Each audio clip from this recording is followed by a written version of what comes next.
Hey learners, welcome back to Unacademy. Let's crack CLAT PG. This is Manjari Singh, your CLAT PG and other LLM exams educator. So आज हम discuss करने वाले हैं recently supreme court ने case decide किया है with the name Bhimrao Basavanath Rao Patil versus K Madan Mohan Rao and others. ये special leave petition file हुई थी सुप्रीम कोर्ट में। इसके बारे में हम डिटेल में जानेंगे, जिसमें सुप्रीम कोर्ट ने right to vote and democracy पर चर्चा करी। हम सबको पता है कि right to vote is not a fundamental right, लेकिन फिर से कोर्ट ने इसमें रीअश्योरेंस दिया इस बात को लेके कि भले right to vote is not a fundamental right, लेकिन फिर भी डेमोक्रेसी जो है वो one of the basic feature है कॉन्स्टिट्यूशन का। और जब हम बेसिक फीचर की बात करते हैं तो हमारे दिमाग में फटाफट से आता है Keshavananda Bharati which talks about the basic structure doctrine, जिसमें कहा गया था कि आप कोई भी चीज अमेंड कर सकते हो कॉन्स्टिट्यूशन में, लेकिन आपको ध्यान रखना है कि आप कॉन्स्टिट्यूशन के बेसिक फीचर्स को डिस्टर्ब ना करें, आप उनके एसेंस को, उनके सोल को खत्म ना करें। इसी सबको ध्यान में रखते हुए आज हम डिटेल में डिस्कस करेंगे कि इस पॉइंट पे सुप्रीम कोर्ट ने और क्या क्या कहा। बिफोर मूविंग फर्दर, 6 जुलाई से अनअकैडमी अपना सेकेंड अचीवर्स बैच ला चुका है CLAT PG and other LLM exams के लिए। इसमें मैं आपको कॉन्स्टिट्यूशन लॉ पढ़ाती हूँ हर मंडे, वेडनेसडे एंड फ्राइडे 6:30 बजे शाम को। अगर आपने एनरोल नहीं किया है तो आप फटाफट से एनरोल करो, क्योंकि क्लैट पीजी और एलेट पीजी में बहुत ज़्यादा टाइम नहीं है। अदर एलएलएम एग्जाम्स भी फ्रिक्वेंटली होते रहते हैं, तो आप उसके अकॉर्डिंग अपना प्लान कर सकते हो। बट अगर आप एम कर रहे हो क्लैट एंड एलेट के लिए तो डेफिनेटली बहुत टाइम नहीं बचा है। अगर आपको मेरे पढ़ाने का तरीका पसंद आता है तो आप msing10 ये मेरा कोड यूज कर सकते हो वाइल एनरोलिंग। आपके पास तीन तरह के प्लान है, 3 मंथ्स, 12 मंथ्स एंड 6 मंथ्स। ये डिपेंड करता है आपको कितनी प्रिपरेशन करनी है, कितने टाइम की प्रिपरेशन करनी है। आप 4th ईयर में हो, 5th ईयर में हो, या फिर आप ड्रॉपर हो, इन सब चीज़ों पे ये फैक्टर्स डिपेंड करते हैं। तो इसमें मैं आपको सजेशन नहीं दूंगी, ये आपका खुद का चॉइस है कि आप कौन सा प्लान लेना चाहते हैं। और अगर आप 27 जुलाई तक एनरोल करते हैं तो आपको स्ट्रेट 25% का डिस्काउंट मिलेगा अनअकैडमी क्लैट पीजी के सारे सब्सक्रिप्शंस पे। ये अब तक का बिगेस्ट ऑफर है।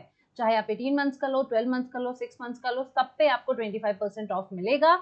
You just have to use this code msing10। आपको फटाफट से क्या करना है, यूज कोड की जगह ये वाला कोड रखना है एंड देन आपको स्ट्रेट 25% डिस्काउंट मिल जाएगा। क्लैट पीजी प्लस प्रोग्राम एक बार आपने ज्वाइन कर लिया, फिर आपकी सारी टेंशन खत्म हो जाती है। आप हमारे साथ जुड़ जाओगे और आपको पढ़ने का पूरा टाइम मिलेगा यहाँ पर। क्यों? क्योंकि हम आपको डेली पढ़ाएंगे, डेली लाइव क्लासेस हम करवाएंगे, लाइव टेस्ट एंड क्विजेस होते हैं, एक स्ट्रक्चर्ड कोर्स पैटर्न फॉलो होता है सारे एलएलएम कोर्सेज को ध्यान में रखते हुए। इन क्लास पीडीएफ प्रोवाइड करी जाती है और डेली केस एनालिसिस भी आपको प्रोवाइड किए जाते हैं। If you don't want to join the Complete Achievers Batch for the CLAT PG preparation और आप सिर्फ कॉन्स्टिट्यूशन लॉ पढ़ना चाहते हैं मेरे से, तो आप ये वाला बैच ज्वाइन कर सकते हैं। आपको QR कोड स्कैन करना है और आप फटाफट से इसको सब्सक्राइब कर सकते हो। यहाँ पर अभी ऑफर प्राइस चल रहा है 15,999 का। आप अगर मेरा कोड msing10 यूज करते हो तो आपको एक्स्ट्रा डिस्काउंट इस पर मिल जाएगा। क्या क्या बैच हाईलाइट्स होने वाले हैं वो ये है कि ऑब्वियस सी बात है कि कॉन्स्टिट्यूशन लॉ पढ़ा रही हूँ तो पूरा सिलेबस कवर करूंगी कॉम्प्रिहेंसिव वे में, सारे सिलेबस को ध्यान में रखते हुए। लाइव एंड रिकॉर्डेड सेशंस आपको मिलेंगे, इन क्लास डाउट सॉल्विंग की फैसिलिटी आपको प्रोवाइड करी जाएगी।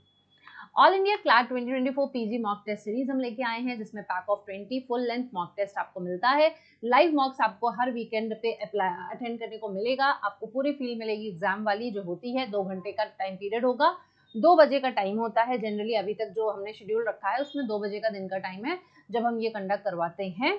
लिमिटेड पीरियड ऑफर चल रहा है 1500 का, स्ट्रेट 3000 से 1500 पर आ जाएगा ये, अगर आपने मेरा कोड ये msing10 यूज कर लिया। ठीक है, you just have to use this code और आपको 1500 रुपए में 20 मॉक टेस्ट मिल रहे हैं यार, इससे ज्यादा क्या चाहिए। और हाँ, एक और बात, अगर आप अचीवर्स बैच के स्टूडेंट हैं, प्लस बैच आपने ज्वाइन कर रखा है, तो आपको ये जो मॉक टेस्ट सीरीज है ये फ्री में मिलने वाली है। इसके लिए आपको कुछ भी पे नहीं करना है। लेकिन अगर आप हमारे अचीवर्स बैच के स्टूडेंट नहीं है तो फिर आपको अलग से लेना पड़ेगा।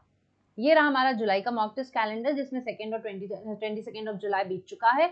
अभी बचता है 29 और 30 जुलाई। आपको इस पे फोकस करना है, इसीलिए मैं कह रही हूँ डिले मत करो, क्योंकि जैसे जैसे डिले करते जाओगे मॉक टेस्ट आपके कम होते जाएंगे।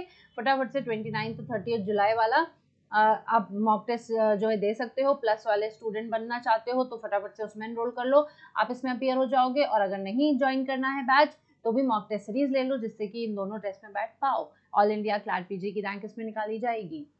देन अनअकैडमी पे मैं लेती हूँ free special live classes at every Tuesday and Thursday 6:30 PM पे, एकदम फ्री होती है। इस पर कोई पैसा आपको नहीं देना होता है। इसमें मैं बहुत इंपॉर्टेंट टॉपिक जो आपके एग्जाम के लिए होते हैं उसको डिस्कस करती हूँ। फिलहाल हम पढ़ रहे हैं लॉ ऑफ टॉट्स, तो अगर आपको पढ़ना है तो आप इस QR कोड को स्कैन करके ज्वाइन कर सकते हो। रिकॉर्डेड लेक्चर्स तो देख सकते ही हो, साथ में अपकमिंग लेक्चर्स में मेरे साथ जुड़ सकते हो। ये रहा टेलीग्राम चैनल। अगर अभी तक ज्वाइन नहीं किया है तो क्यूआर कोड को स्कैन करो फटाफट और इसको ज्वाइन कर लो, जिससे कि आपको सारी अपडेट्स मिलती रहेंगी हमारे कोर्सेज के रिगार्डिंग, मॉक टेस्ट सीरीज के अकॉर्डिंग, मॉक टेस्ट के शेड्यूल को लेके, और जो भी एलएलएम एग्जाम्स आने वाले हैं, जो भी नोटिफिकेशंस है, कुछ भी सब कुछ आपके जो बेनिफिट का होगा वो यहाँ पर आपको बता दिया जाएगा। ठीक है, आगे बढ़ते हैं। ये रहा आपका आज का सेशन का क्यूआर कोड। अगर आपको आज के सेशन के नोट्स चाहिए तो फ्री में आपको मिल जाएंगे, सिर्फ स्कैन करना है। स्कैन करने में तो कोई पैसा लगता ही नहीं है। जब हम नोट्स का पैसा नहीं ले रहे हैं तो आप इसका पैसा क्यों लगता है नहीं।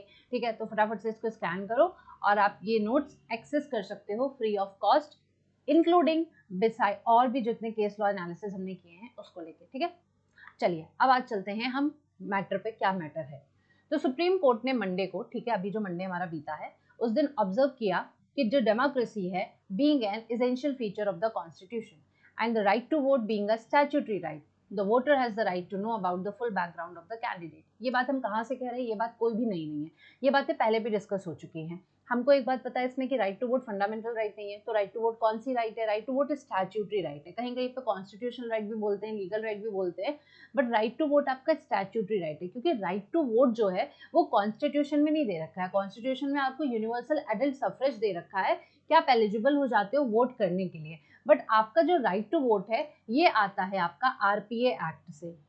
ठीक है, रिप्रेजेंटेशन ऑफ पीपल्स एक्ट जो है उससे आपको ये राइट मिलता है। तो क्योंकि ये जो रिप्रेजेंटेशन ऑफ पीपल्स एक्ट एक स्टैट्यूट है और ये स्टैट्यूट होने की वजह से इसको हमने कह दिया है कि एक स्टैट्यूटरी राइट है। कोर्ट वही कह रही है कि राइट टू वोट एक स्टैट्यूटरी राइट है और ये वोटर जो होता है, जो वोट करता है, उसके पास राइट होती है जानने की कि हम जिस कैंडिडेट को वोट करना चाहते हैं हमें उसके बारे में पता हो। अगर हमारे पास 5-6 कैंडिडेट सामने हैं तो हमें हर कैंडिडेट के बारे में पता होना चाहिए, उसके फुल बैकग्राउंड के बारे में मालूम होना चाहिए, वो कितना पढ़ा लिखा है, उसके क्या क्रिमिनल बैकग्राउंड्स हैं, उसका दान पुण्य क्या है, क्या काम कर रखे हैं उसने, बड़े बड़े काम, उसकी उपलब्धियां क्या हैं, इन सब बारे में जानना ज़रूरी होता है एक वोटर के लिए, क्योंकि उसी से उसको एक एश्योरेंस मिलता है कि ये हमारी कितनी मदद कर पाएगा। ठीक है, तो यहाँ पर सुप्रीम कोर्ट ने मंडे को ऑब्जर्व करा कि डेमोक्रेसी एक एसेंशियल फीचर है कॉन्स्टिट्यूशन का। ये हम सबको पता है, हमारी इंडिया जो है वो एक डेमोक्रेटिक कंट्री है और डेमोक्रेसी इसका एसेंशियल फीचर है। क्यों? क्योंकि हमारा जो प्रीएम्बल है वो भी कहता है सॉवरेन सोशलिस्ट डेमोक्रेटिक। ठीक है, डेमोक्रेटिक इसमें वर्ड आता है और उसी की वजह से हम एक डेमोक्रेसी में रहते हैं। हमारा India democratic form of government follow करता है, तो इस वजह से यहाँ पर कोर्ट ने इसको कंसिडर किया कि डेमोक्रेसी एक एसेंशियल फीचर है, राइट टू वोट आपका स्टैट्यूटरी राइट है और हर एक वोटर के पास राइट है ये जानने का कि कैंडिडेट का फुल बैकग्राउंड क्या है। जरूरी नहीं है कि right to vote fundamental right है, अगर फंडामेंटल राइट नहीं है तो भी वोटर के पास एक राइट है, जानने का अधिकार है। ये हम पढ़ेंगे, हमने पढ़ा भी था इनफैक्ट इसको। ये जो राइट टू वोट आपका आता है ये राइट टू नो में आता है, and right to know further कहाँ से आता है? This is something right to vote and ये आता है आपका राइट टू नो से, एंड राइट टू नो ये एक्सटेंडेड वर्जन है आर्टिकल 21 का। ठीक है, जब आर्टिकल 21 का वाइडेस्ट इंटरप्रिटेशन किया गया है उस दौरान एक राइट टू नो ये भी कंसिडर किया गया था, जिसमें एक LIC वर्सेस मनु भाई डी शाह का केस आता है। ठीक है, उसको रखा गया था। एंड दूसरा राइट टू नो में आगे चल के आपका people's union of civil liberties versus union of India का केस डिस्कस हुआ था, जिसमें कहा गया था कि जो भी कंटेंडर होते हैं इलेक्शन के उनके बैकग्राउंड के बारे में जानना हक होता है हर एक वोटर का। उसी को थोड़ा बढ़ा के और उसको रीअश्योरेंस देते हुए कोर्ट ने इसके बारे में डिस्कस करा है इस वाले केस में भी। ठीक है, तो बेंच जो थी उसने ऑब्जर्वेशन किया है कहाँ पे? एक अपील में किया है, जो मैंने ऑलरेडी आपको बताया स्पेशल लीव पिटिशन थी ये, जिस अपील में जिसमें चैलेंज किया गया है refusal of the Telangana high court to reject an election petition at the threshold. ठीक है, हुआ क्या था बेसिकली, तेलंगाना हाई कोर्ट के सामने एक इलेक्शन पिटिशन जाती है और तेलंगाना हाई कोर्ट ने क्या किया, उस इलेक्शन पिटिशन को रिजेक्ट करने का उनको कोई भी ग्राउंड नहीं दिखा, तो इसके रिफ्यूजल के चलते एक अपील फाइल करी गई है एपेलेंट के द्वारा कि भाई इसको रिजेक्ट किया जाना चाहिए। ठीक, अब मामला क्या था, फैक्ट्स को समझते हैं पहले हम। जो अपीलांट है इस केस पे वो इलेक्ट हुआ था जहीराबाद से 2019 में। ठीक है, 2019 का बेसिकली मामला है, जहीराबाद से वो इलेक्ट हो गया। इलेक्शन पिटिशन जो थी वो फाइल करी गई थी चैलेंज करते हुए, ठीक है। जब ये जीत गया इलेक्शन तो उसके बाद ऑपोजिशन पार्टी ने इलेक्शन को चैलेंज किया अंडर सेक्शन 81 एंड 84। अगर हम उसको रेड करते हैं सेक्शन 100 के इतने क्लॉज के साथ, इतने सारे क्लॉजेस के साथ ऑफ द आरपीए एक्ट 1951 समझ रहे हो। 1950 में संविधान लागू हुआ था एंड 1951 में आरपीए एक्ट आया था और यही एक्ट है जो हमको राइट टू वोट का अधिकार देता है, ठीक। तो यहाँ पे इलेक्शन पिटिशन जो थी वो चैलेंज करी गई थी इंडियन सेक्शंस के अंडर।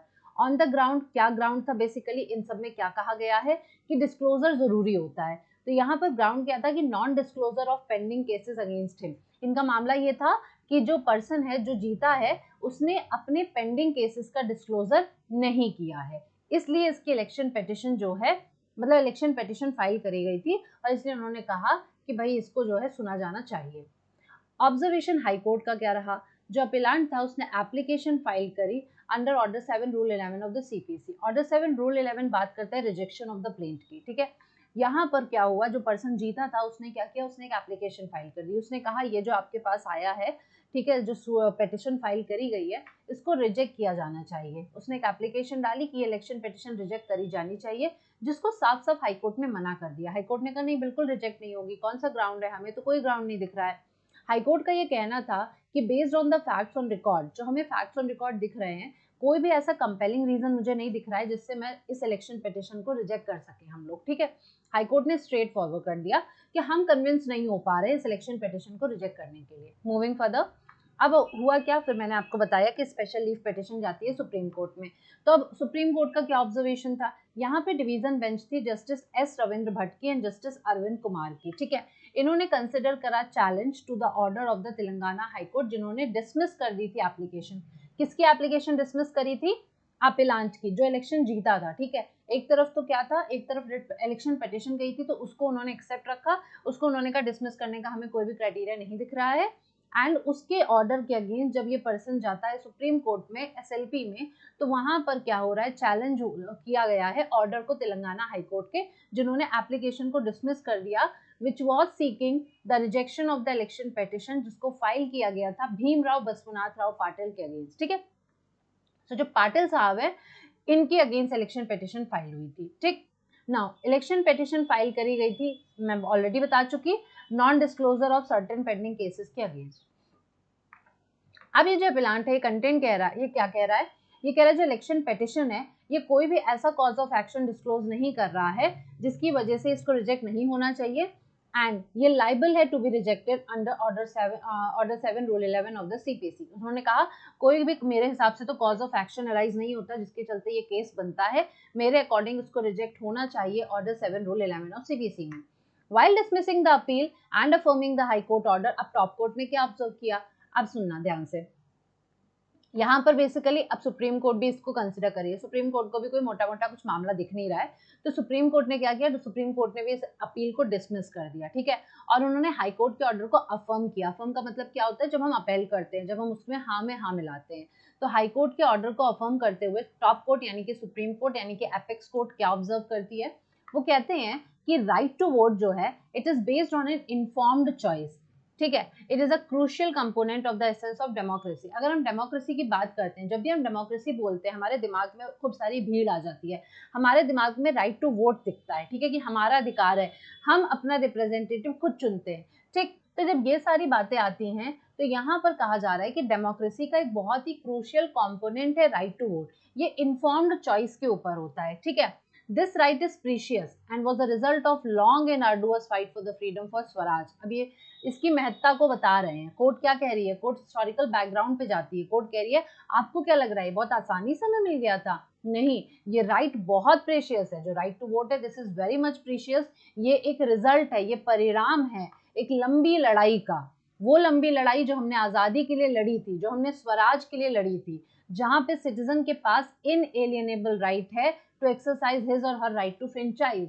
हम चाहते थे अपनी कंट्री को democratic banana, for that sake हमने एक लंबी लड़ाई लड़ी थी आज़ादी के लिए और स्वराज के लिए, एंड फॉर दैट सेक हमने आज की डेट में अपने नागरिक को एक ऐसी राइट दिलवाई है जिसके चलते वो क्या कर सकता है, वो freely right to vote exercise करता है, वो खुद अपना नेता खुद चुनता है, वो अपना रिप्रेजेंटेटिव खुद चुनता है, वो ये देखता है कि हमारे देश को कौन चलाएगा, यानी we the people of India are deciding the ruler. ठीक है, बेसिकली तो कोर्ट कह रहा है आपको लग रहा है बहुत मामूली सी बात है राइट टू वोट, बट ये मामूली सी बात नहीं है, ये क्रूशियल कंपोनेंट है डेमोक्रेसी का। डेमोक्रेसी इसी पर चलती है। अगर हमारे जो पीपल ऑफ इंडिया हैं, अगर ये अपने मनपसंद पर्सन को नहीं चुन पा रहे होते तो डेमोक्रेसी नहीं चलती, ये डिक्टेटरशिप में चली जाती है। अगर हम अपने हिसाब से अपना रूलर बन जाते, आज मेरा मन है आज मैं बनूंगा, 1 साल तक मैं चलूंगा, 5 साल तक मैं चलूंगा, अगले साल उसके बाद तुम लोग आ जाना, अगर ये सब कॉन्सेप्ट आ जाता तो फिर लोगों का रोल ही नहीं था। बट हमारे यहाँ लोगों का रोल है सबसे ऊपर। एपेक्स कोर्ट ने एडिशनली ऑब्जर्व किया कि डेमोक्रेसी को part of one of the basic essential feature of the constitution रखा गया है। ठीक है, ऑब्वियसली पहले डिस्कस हो चुका है आपका सार्वभौमई में।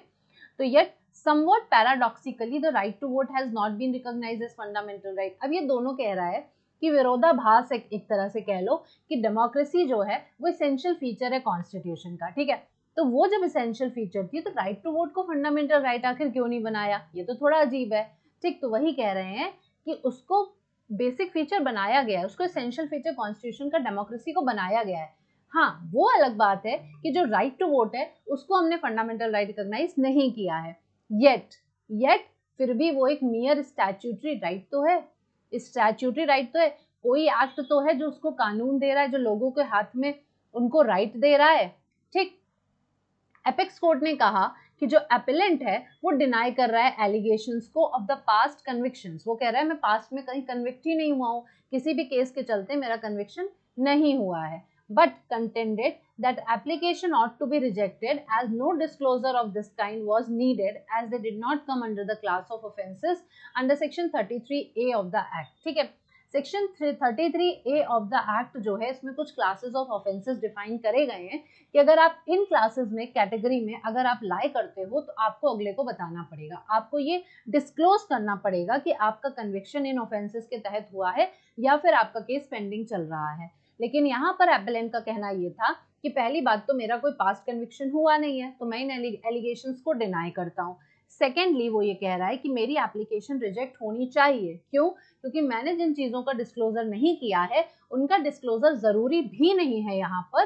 क्यों? क्योंकि वो जो डिस्क्लोजर है ऑफेंसेस का, वो offences section 33A of the act में लाई नहीं करते हैं। तो जब उसमें लाई नहीं करते हैं तो मेरा डिस्क्लोजर करना बिल्कुल भी रिक्वायर्ड नहीं था।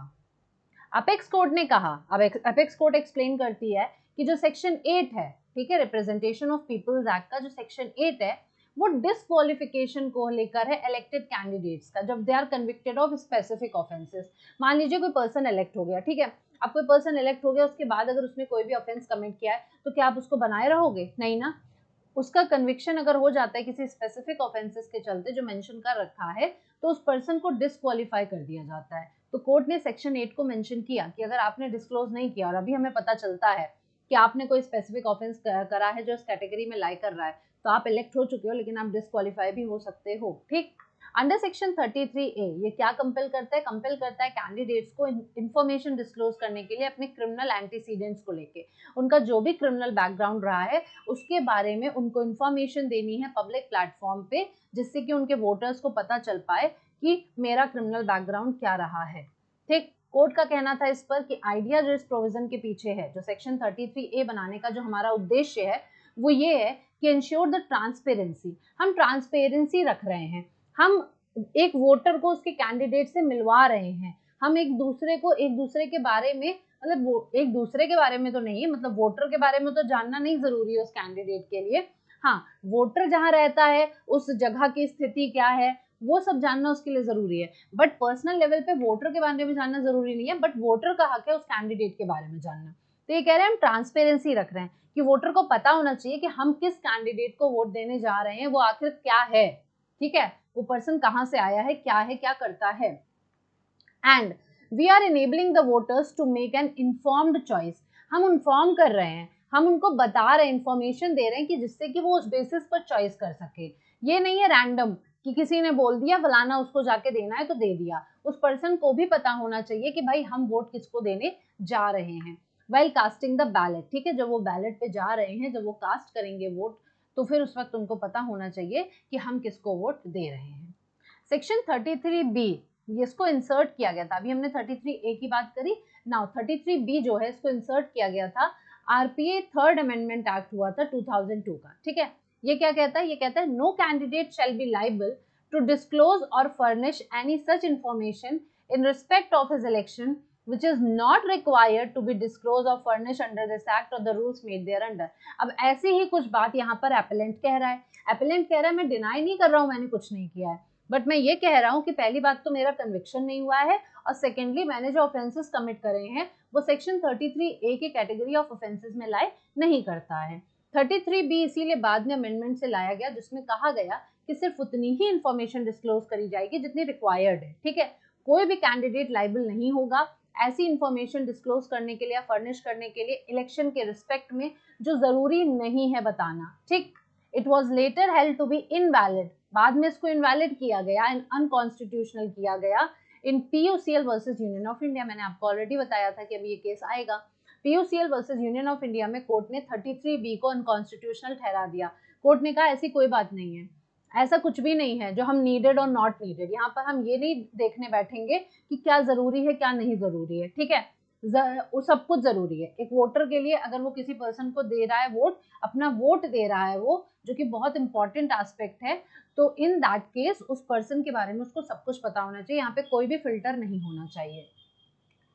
अपेक्स कोर्ट यहाँ पे रेफर भी करती है गाइडलाइंस को जो कि इलेक्शन कमीशन ने मेंशन करी थी 10 अक्टूबर 2018 को, जिसके चलते उन्होंने कहा था कि पेंडिंग केसेस का डिस्क्लोजर किया जाएगा and those in which candidate has been convicted. अब ऑब्वियस सी बात है जब इसकी बात हुई होगी डिस्क्लोजर की, तो यहाँ पे लोगों ने कहा होगा हाँ हाँ जो कन्विक्ट हुआ है ना बस वही अपना डिस्क्लोज करे। कुछ ऐसी बात एप्लेंट भी यहाँ पे कह रहा है कि मेरे पास कन्विक्शन हुए ही नहीं है।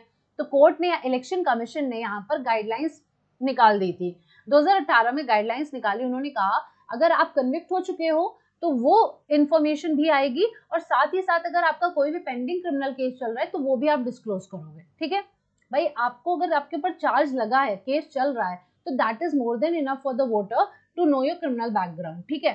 अपेक्स कोर्ट का कहना था, अब इन्होंने डिसमिस कर दिया। डिसमिसिंग द चैलेंज, मैंने ऑलरेडी आपको बताया कि अपील को डिसमिस कर दिया गया था, हाई कोर्ट के डिसीजन को अफर्म किया कोर्ट ने।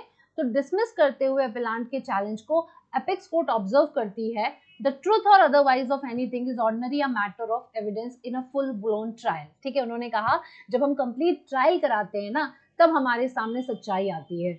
ऑर्डिनरी ये मैटर ऑफ एविडेंस है, ठीक है। अभी हम नहीं कह सकते कुछ भी, लेकिन हाँ पूरा जो फुल ब्लोन ट्रायल होता है उस वक्त ये सच्चाई समझ में आती है। कोर्ट का कहना था कि even if the allegations regarding non-disclosure of the cases where the appellant has been arraigned as an accused are ultimately true, ठीक है। थोड़ा थोड़ा पढ़ते हैं, बहुत लंबा स्टेटमेंट कोर्ट ने यहाँ पे दिया। कोर्ट ने कहा even if allegations regarding non-disclosure of the cases, मान लीजिए उसने जो केसेस नॉन डिस्क्लोज किए हैं, मतलब डिस्क्लोज नहीं करे हैं, तो उनसे रिलेटेड जो एलिगेशंस हैं जहाँ पे एपेलेंट के ऊपर जो लगे हुए हैं जिसके चलते आप उसको एक्यूज करार कर रहे हो वो अल्टीमेटली ट्रू है, हम मान भी लेते हैं वो अल्टीमेटली ट्रू है, तो इफेक्ट जो एलिगेशंस का है it has to be considered after a full trial, ठीक है। कोर्ट ने इस बात को समझाया। कोर्ट कह रही है ठीक है, हालांकि हमें कोई ऐसा ग्राउंड नहीं दिख रहा था जिसके बेसिस पर हम इलेक्शन पिटीशन को रिजेक्ट करने को बोलते, बट द थिंग इज जो हमें एस्पेक्ट यहाँ पे दिखाई दे रहा है कि आप अभी अगर उसका पेंडिंग भी कुछ चल रहा है तो जब तक ये फुल ब्लोन ट्रायल नहीं होता है तब तक सच सामने नहीं आता है, क्योंकि कई बार होता है किसी को झूठे केस में फंसा दिया जाता है, कुछ भी चल रहा है, ठीक है। तो यहाँ पर हम तुरंत नहीं कह सकते हैं कि वो पर्सन एक्यूज है ही। तो अगर यहाँ पर कुछ एलिगेशंस लगाए भी जा रहे हैं कि भाई केस उसने डिस्क्लोज नहीं किया है, भले आपने उसके ऊपर नंबर ऑफ केसेस आपने देख रखे हैं जिसके चलते आप उसको एक्यूज कर रहे हो, मान लीजिए वो केसेस सही भी हैं, लेकिन उन एलिगेशंस का इफेक्ट कब सही होगा, जब वो फुल ट्रायल कंसिडर हो जाएगा in the context of the provisions of the law and the non disclosure of all the particulars mandated by election symbols order, ठीक है। इसको ध्यान में रखते हुए बोल रहे हैं। now admission of the certain facts by the election petitioner cannot be sufficient for the court to reject the petition wholly, ठीक है। अब कोर्ट यहाँ पे क्या कह रही है कि कुछ जो सर्टेन फैक्ट्स का एडमिशन करा है इलेक्शन पिटिशनर ने, ठीक है, जो जिस पर्सन ने इलेक्शन पिटिशन फाइल करी थी उसने अगर कुछ फैक्ट्स को एडमिट किया है, हमारे सामने रखा है, वो सफिशिएंट नहीं है कोर्ट के लिए पिटिशन को रिजेक्ट करने के लिए, दैट इज नॉट सफिशिएंट, ठीक है। Even in respect of the undeniable nature of the judicial record the effect of its content is wholly inadequate to draw decree in part. Court का basically कहने का मतलब ये है कि यहाँ पर जो पर्सन आया है हमारे पास लेके केस, ठीक है, उसको हम रिजेक्ट करने के लिए, इलेक्शन पिटिशन को रिजेक्ट करने के लिए हमें चीज़ें कंप्लीट नहीं दिख रही हैं, ठीक है। तो जिस बेसिस पर हम उसको रिजेक्ट कर सकते हैं, हमें ऐसा कोई भी ग्राउंड देखने को नहीं मिला, इसलिए हम हाई कोर्ट के ऑर्डर से सहमत हैं। एपेक्स कोर्ट ने यहाँ पे अपील को डिसमिस करते हुए कॉस्ट को इम्पोज करते हुए कंक्लूड किया, this court is of the opinion that if the appellants contention were to be accepted, अगर हम अपीलेंट के कंटेंशन को एक्सेप्ट कर लेते हैं तो there would be a denial of full fledge trial, तो क्या होगा, जो ट्रायल है वो नहीं चलेगा, क्योंकि एक तरह से हमने क्या मान लिया, एक तरह से हमने ये मान लिया कि उसके अगेंस्ट कोई भी केसेस नहीं चल रहे हैं, एक तरह से हमने उसको इनोसेंट मान लिया। तो यहाँ पर क्या होगा, यहाँ पर गलत होगा। इस गलती को बचाने के लिए कोर्ट कह रही है कि अगर हम अपीलेंट के कंटेंशन को एक्सेप्ट करते हैं तो यहाँ पर हम फुल फ्लेज ट्रायल का डिनाइल कर रहे होंगे, एंड जो कि बेस होगा on the acknowledgement that material facts were not suppress, ठीक है। अब ये इस एक्नॉलेजमेंट पर बेस्ड है कि जो मटेरियल फैक्ट्स हैं वो सप्रेस ना हो, मतलब मटेरियल फैक्ट्स को सप्रेस ना किया जाए, वो छुप ना पाए, क्योंकि बहुत बड़ा फैक्टर है। अगर हम कह रहे हैं कि पेंडिंग केस भी पड़ा है तो भी ये बहुत इंपॉर्टेंट फैक्टर है जो कि कंसिडर किया जाना चाहिए, एंड उसका ट्रायल तो होना चाहिए, पेंडिंग केसेस है तो ट्रायल तो डेफिनेटली होना चाहिए। तो मटेरियल फैक्ट्स दब ना पाए, इस वजह से हम क्या कर रहे हैं, यहाँ पर इन चीज़ों को हम इस टाइम पे इलेक्शन पेटिशन को हम डिनाई नहीं कर सकते, रिजेक्ट नहीं कर सकते। Whether the existence of a criminal case where a charge has not been framed in relation to an offence which does not possibly carry a prison sentence or a sentence for a short spell in prison, and whether conviction in a case where penalty was imposed are material facts are contested, ठीक है। अब इतनी सारी चीजें इन्होंने कही कि criminal case exist करता है कि नहीं करता है, चार्ज बना है कि नहीं बना है ऑफेंस से रिलेटेड, इसमें कोई प्रिजन सेंटेंस है या नहीं है, या फिर थोड़े टाइम के लिए है, या फिर पेनाल्टी इम्पोज करी गई है, ये सारे मटेरियल फैक्ट्स हैं जिसको कंसिडर किया जाना जरूरी है।